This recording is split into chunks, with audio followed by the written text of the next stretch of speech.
He speaks highly of the recent elevation of China-Slovakia relations to a strategic partnership. Pokiaľ ide o partnerstvo medzi Čínou a Slovenskom, toto nám vytvára nové možnosti.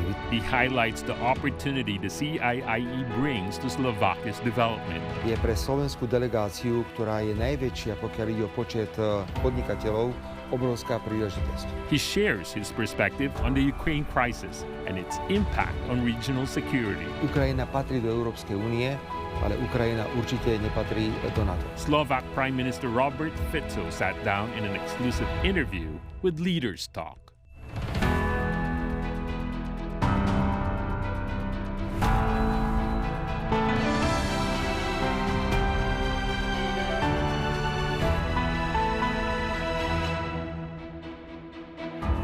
Hello and welcome to Leaders Talk, where we meet leaders, thinkers, and trailblazers. I'm Zhou Yun. Our guest today is Slovak Prime Minister Robert Fico. As Slovakia debuts at the CIIE National Pavilion, how will the country benefit from deepening economic and trade relations with China? With the recent elevation of the relation to a strategic partnership, how does Prime Minister Fico envision taking the relation to the next level? And how can China and Slovakia strengthen their coordination on international affairs to deal with global challenges altogether? Let's find all these answers from our conversation with Prime Minister Fico. Mr. Prime Minister, good morning to you and welcome to the program. Before your departure, you told the Parliament that your visit to China was crucial and the most important trip in 2024. So why is it crucial and what are some of the specific goals that you hope to achieve this time? Ďakujem za tento rozhovor a chcem povedať, že nielen na Slovensku, ale v celej Európskej únii sme podcenili niektoré veci a najmä sme podcenili vplyv Číny na nielen otázky mieru na celom svete, ale aj na celú svetovú ekonomiku. Preto si myslím, že je veľmi správne pomenovať túto návštevu ako návštevu roku 2024. Mr. Prime Minister, your last visit to China was about 17 years ago in 2007. So compared with your previous impression, what are some of the changes and developments that you observed this time stand out the most to you? Ja sa vrátim ešte ďalej. Ja som prvýkrát navštívil Čínu, ak sa nemýlim, v roku 1999 alebo v roku 2000. Bol som vtedy radový člen delegácie predsedu Slovenského parlamentu a navštívil som viaceré časti Číny. Keď som videl Čínu v roku 1999 a potom v roku 2007, tak to bol šok pre mňa, keď som videl ten obrovský vývoj. A keď vidím rok 2007 a rok 2024, ten šok je ešte väčší. Budem hovoriť iba o Slovensku. Odporúčam každému, kto trpí činofóbiou, aby využil možnosť, že už teraz nebudú víza na 15-dňové návštevy Číny. Aby sadol na lietadlo a letel do Číny a zistil, čo sa v tejto krajine deje. Ja nemôžem nič iné, len zablahoželať Číne k pokroku, ktorý dosiahla a najmä k tomu, akú globálnu hru, akú globálnu pozíciu, pokiaľ ide o mier a stabilitu, Čína zastáva. Takže blahoželám. As you just said, China has announced the citizens of Slovakia will be granted visa-free entry for up to 15 days. How do you understand the significance of this decision? Veľmi oceňujem rozhodnutie čínskeho vedenia, že sa zrušili vízové povinnosti voči občanom Slovenska, pokiaľ ide o návštevu Číny do 15 dní. To bude veľmi podporovať návštevu mladých ľudí, podnikateľov, pretože viete, ak nemáte povinnosť ísť získavať víza, no tak sadnete na lietadlo a idete do Číny. Dokonca uvažujeme o priamom prepojení Slovensko-Peking. Bol som na Hainane, tam treba rokovať o týchto možnostiach. Preto veľtrh, to je taká malá bodka všetkých tých iniciatívach, ktoré tu máme. A ja vidím, že čínske vedenie má obrovský záujem o dobré vzťahy so Slovenskom, priateľské vzťahy a my to chceme maximálne využiť, pretože opakujem ešte raz, ja som priateľ Číny a budem priateľ Číny.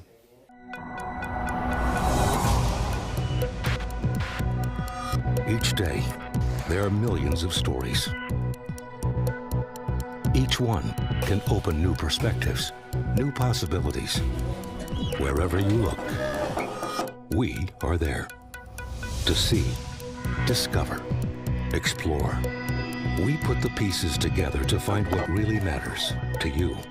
All around the world. All around the clock. Our reporters are at home across the globe. From our headquarters in Beijing and production centers in Washington, Nairobi, and London. China Global Television Network. Stories from across the globe, reaching people across the globe. CGTN. See the difference.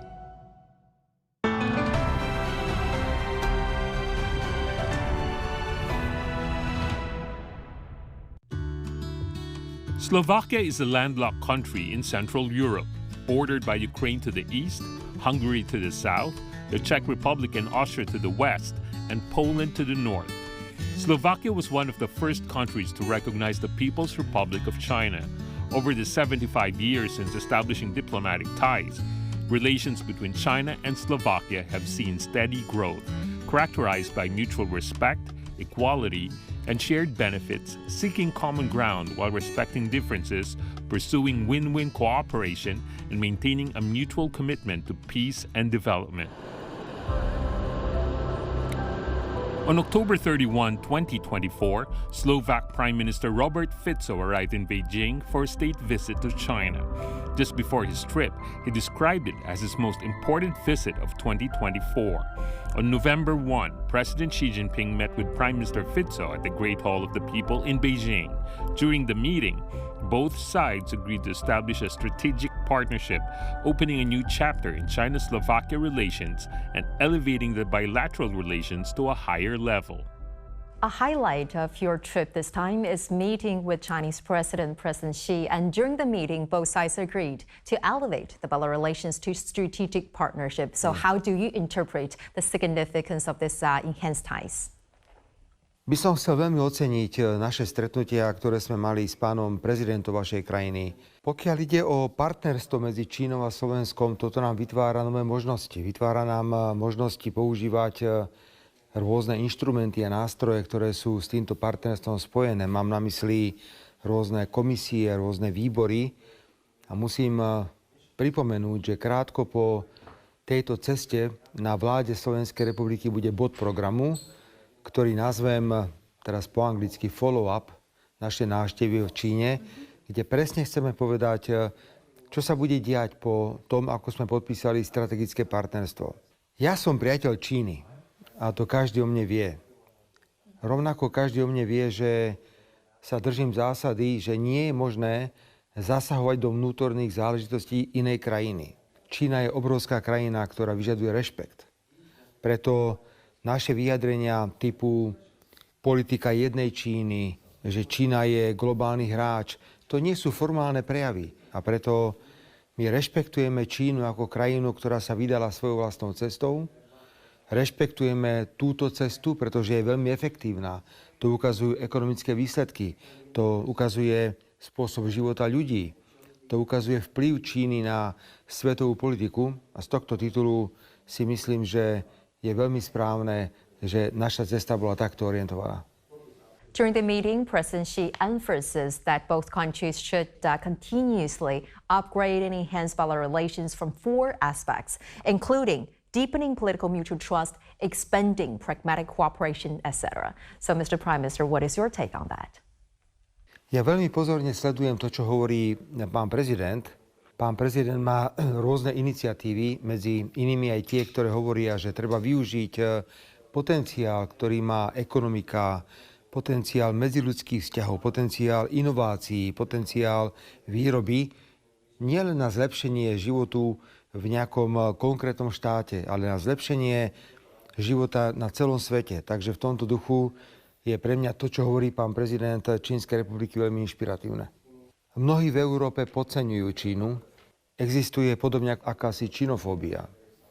Ja odporúčam každému, kto má tento problém, ja ho nemám, aby Čínu navštívil. Aby videl každý ten obrovský rozvoj, ktorý Čína dosiahla. My niekedy hovoríme, prepáčte za také odľahčenie tejto témy, že Čínu ekonomicky dobehnúť nie je možné, ani keby ste utekali oproti. Preto treba každé jedno slovo, ktoré čínske vedenie povie, zobrať úplne vážne. What kind of leader is President Xi to you in your eyes? Je to líder, ktorý prekračuje hranice Číny. Hovorí o svetových problémoch. A preto ja som sám mal pocit, že je potrebné ho osloviť. Ja oceňujem vašeho pána prezidenta, ktorý prekračuje svojimi iniciatívami, pozitívnymi iniciatívami hranice Číny. How do you understand the global significance of these initiatives, as you just mentioned, the Global Security Initiative, the Global Development Initiative, and the Global Civilization Initiative proposed by President Xi? Tieto iniciatívy majú význam vtedy, keď na svete bude mier. Ale my sme svedkami rôznych konfliktov, či je tu už spomínaná Ukrajina, alebo je to napríklad dnes Gaza. Preto okrem toho, čo hovorí pán prezident, veľmi pozorne počúvam, čo hovorí aj o otázkach týchto vojnových konfliktov. Preto som veľmi rád, že váš pán prezident, ako som mu to už niekoľkokrát povedal v tomto rozhovore, prekračuje hranice Číny.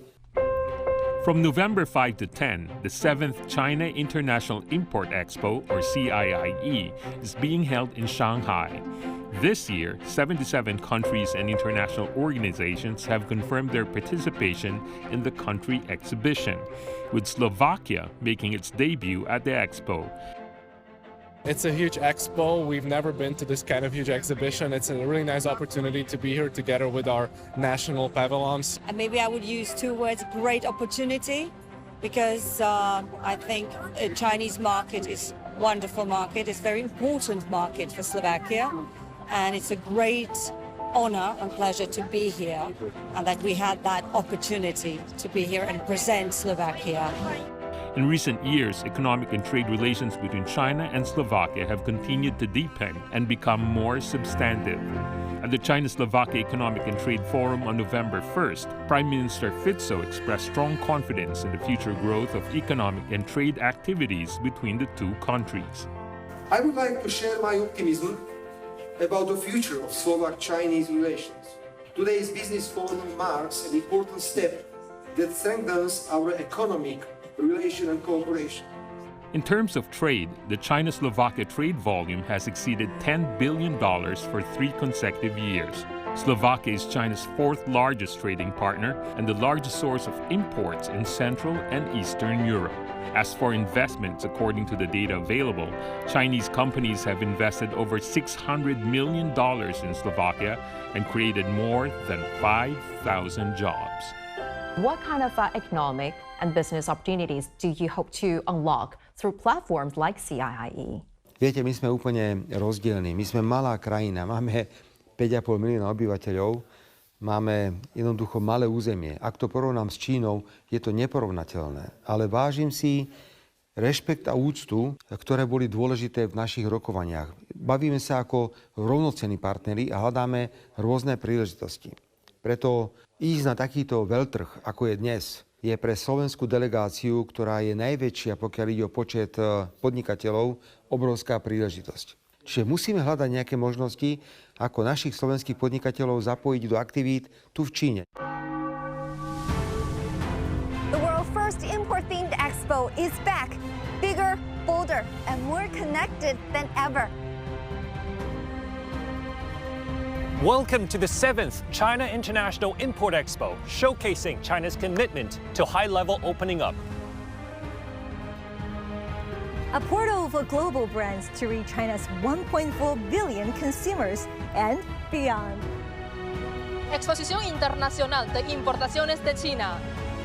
L'Exposition internationale d'importation de la Chine. Мара de Сини Дуали Лилийский рад. Китайская международная выставка импортных товаров. Strengthening global trade and economic cooperation. Join CGTN for special coverage of the 7th CIIE. The world's greatest gateway for imports. The China International Import Expo, showcasing high-level opening up to the world.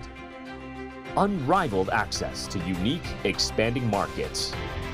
Unparalleled opportunities to witness niche products and high-tech advancements. The China International Import Expo. live from Shanghai on CGTN.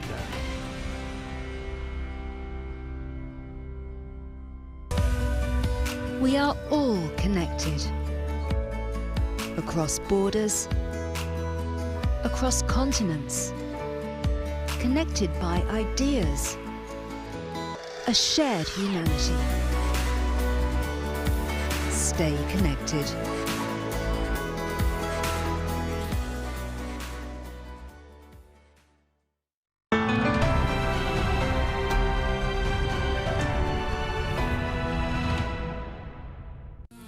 In 2019, a flying car developed by Slovak engineers made its debut at the CIIE, becoming one of the most attention-grabbing exhibits.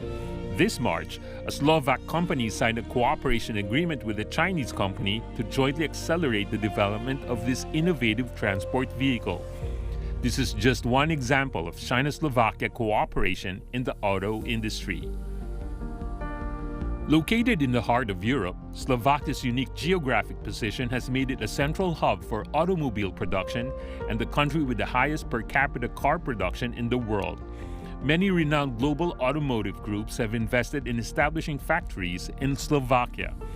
However, with the rise of electric vehicles and the European Union's stricter emission standards, Slovakia, traditionally reliant on conventional fuel-powered vehicles as a key industry, now faces the challenge of transformation.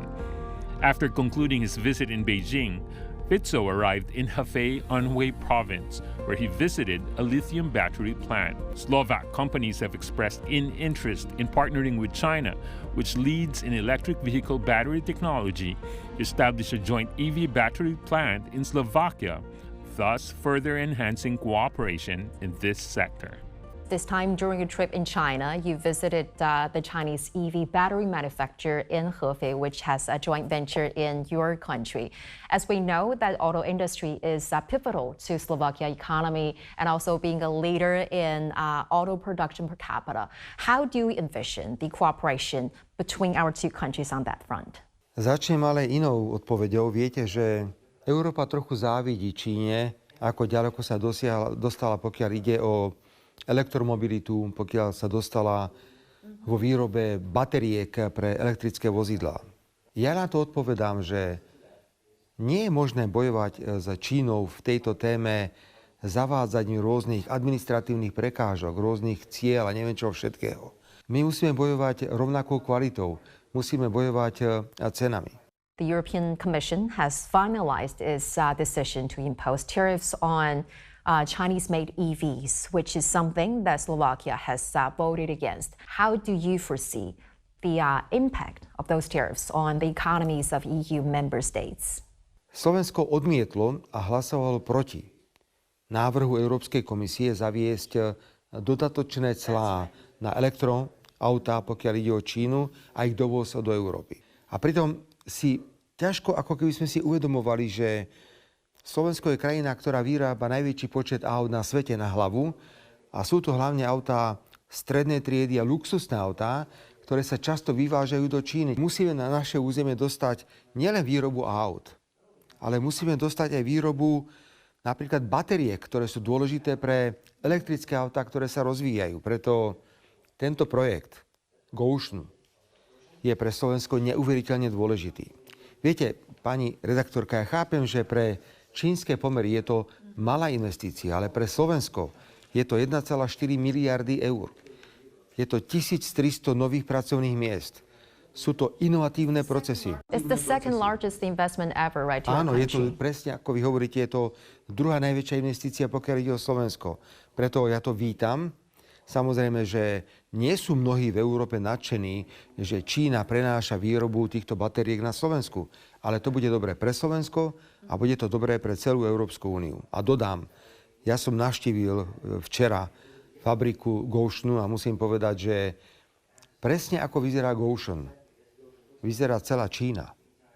Moderná, inovatívna krajina alebo firma, ktorá prináša nové nápady. Preto bola by obrovská chyba, keby Slovensko možnosť mať takéhoto partnera na svojom území nevyužilo.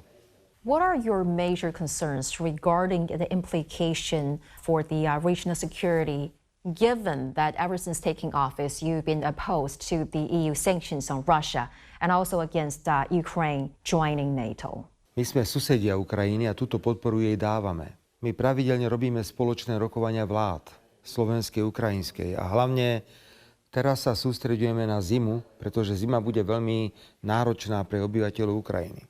Pomáhame ako sa dá, s výnimkou vojenskej pomoci, pretože my neveríme, že vojna na Ukrajine má vojenské riešenie. Na druhej strane treba Ukrajinu podporiť, ak má nejaké ambície. Ak má ambície Ukrajina vstúpiť do Európskej únie, treba to podporiť. Ale pokiaľ ide o NATO, tak vstup Ukrajiny do NATO považujem akurát tak dobrý na začiatok 3. svetovej vojny. Samozrejme, že Slovensko je malá krajina, nevie ovplyvniť ambíciu Ukrajiny, pokiaľ ide o NATO. Ale členstvo v NATO sa schvaľuje v každom parlamente, každej členskej krajiny, ktorá je v NATO. Ja za Slovensko hovorím, že pokiaľ budem predsedom vlády, budem tvrdiť, že Ukrajina do NATO nepatrí, že to bude ešte viac eskalovať napätie, že to nie je dobré. Preto zostaňme v hraniciach úvah, že Ukrajina potrebuje pomoc, že mier pre Ukrajinu by mal byť, povedzme, spravodlivý pri rešpektovaní všetkých pravidiel, ktoré sú tam, že Ukrajina patrí do Európskej únie, ale Ukrajina určite nepatrí do NATO. And you have recently said that you see high probability of the Ukraine crisis ending soon. So what are some of the specific factors or developments that lead you to this assertion? Ak bude Západ pokračovať v podpore vojny na Ukrajine, ako teraz podporuje, tak bude veľmi ťažké ukončiť túto vojnu. Ja som často predmetom kritiky, pokiaľ ide o štáty Európskej únie a štáty Západu, keď hovorím, že vojna nemá vojenské riešenie, že prestaňme podporovať Ukrajinu vojensky, poďme si sadnúť za stôl, kde budeme rokovať o výsledkoch nejakého mieru, hoci je to veľmi komplikované a veľmi náročné. Konfliktu, ktorý nemá žiadny zmysel. Ja to porovnám so Západom. Západ neustále podporuje vojnu na Ukrajine a myslí si, že touto vojnou oslabí Ruskú federáciu. Ale táto stratégia nefunguje. Zoberte si, koľko sankcií bolo vznesených proti Rusku. Zoberte si, koľko peňazí bolo dodaných na Ukrajinu. Zoberte si, aký tlak bol vytváraný proti Ruskej federácii. Ale výsledok je, že táto stratégia nefunguje. Sankcie spôsobujú viac problémov Európskej únii ako samotnej Ruskej federácii. Západ v roku 2022 mohol túto vojnu ukončiť tým, že by rešpektoval dohody, ktoré boli na stole. A to boli dohody medzi Ukrajinou a Ruskom. Ale Západ to neurobil. Západ si myslel, že poďme túto vojnu využiť, aby sme poškodili Rusko, aby sme ho ponížili. Ale táto stratégia jednoducho nefunguje rokov. Preto teraz by Západ mal uznať chybu, ktorú urobil v roku 2022 a mal by povedať, poďme rokovať, lebo toto zabíjanie Rusov a Ukrajincov nemá žiadny zmysel. Mr. Prime Minister, thank you so much for your time. It was a great pleasure talking to you and greatly appreciate it for sharing with us your very insightful perspectives. Thank you. Ďakujem. Thank you very much. During the interview, Prime Minister Fico emphasized that the visit to China, his most important trip of 2024, highlighting the strong potential for cooperation between the two countries. He also expressed concerns over EU's tariffs on Chinese EVs, noting that while China respects Europe's values, Europe should also respect China's path for modernization and development. Cooperation, he believes, is the only key to sheer growth and a brighter future. With that, we're going to wrap up this edition of Leaders Talk. I'm Zoe reporting from Shanghai. Thank you for watching and see you next time.